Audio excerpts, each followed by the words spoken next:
Guys, mapagpalang araw. For today's video ay tuturo ko sa inyo kung paano mag-improve yung performance ng mga cellphone ninyo.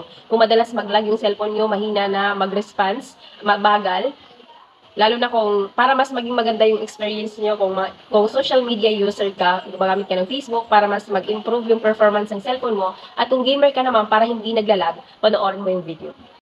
Para magawa natin yan, pumunta tayo sa settings ng ating mga cellphone. Tapos, scroll down lang tayo. Hanapin natin ang About Phone. Doon sa About Phone, may nakalagay na build number. Pindutin natin yan ng 7 times para ma-enable o ma-activate ang ating developer option sa ating mga cellphone.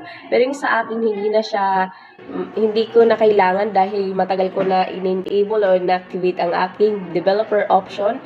Kaya punta na tayo sa additional settings ng ating cellphone.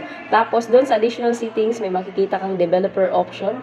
Pindutin natin yan at scroll down lang tayo. Hanapin ang window animation skill. Ang window animation skill, kailangan 0.5 lang siya. Tapos, transition animation skill, kailangan 0.5 din siya. Tapos, animator duration skill, kailangan 0.5 lang siya para maging smooth ang animation and transition ng ating mga cellphone at iwas lag.